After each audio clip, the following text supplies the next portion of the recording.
You can almost set your seasonal clock by the release of the new GoPro camera. This year is no different. Pandemic notwithstanding, the Hero 9 arrives precisely as the weather starts to cool off.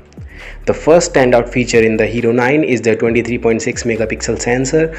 That's quite a jump from the predecessor 12 megapixel sensor. More megapixels means Hero 9 Black can shoot 5K videos and snap 20 megapixel still images. 5K videos on its own isn't that useful for most of us since very few devices or streaming services support anything over 4K, but the extra pixels mean you can crop your video and still end up with the 4K footage. Okay, so the disadvantage, however, is that you're limited with 30 frames per second in 5K, whereas at 4K you can still shoot 60 fps. That means for fast-paced action, think Hero 9 strapped to your head while snowboarding a narrow shoot. You're likely better off switching to the lower resolution and higher frame rate. The other downside, however, is with shooting at 5K is that most mobile devices aren't capable of playing it, so they are not previewing in the mobile app. You'll have to download the footage to your laptop or desktop.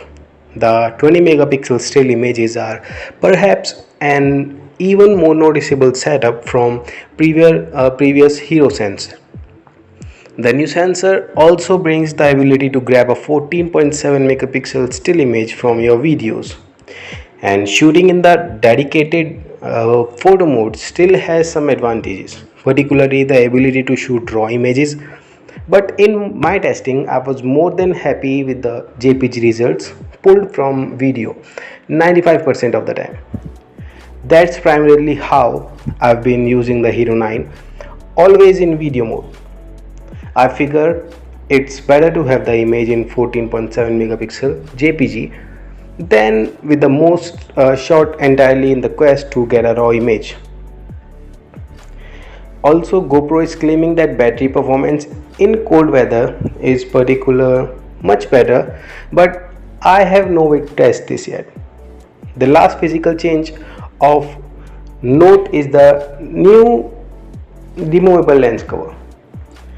This was my biggest gripe about the last model, so it's nice to see GoPro address this shortcoming, but the company also added the ability to put a new mode in the existing lens. It's not a full 360-degree lens like Insta360's 1R, which one can can be used as either an action camera or 360-degree camera depending on which lens you use. But it's nice to see GoPro moving in a similar direction.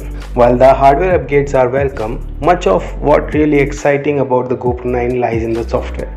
In fact, there are too many software upgrades to cover them all in detail, but two deserve special mention. The first, schedule capture.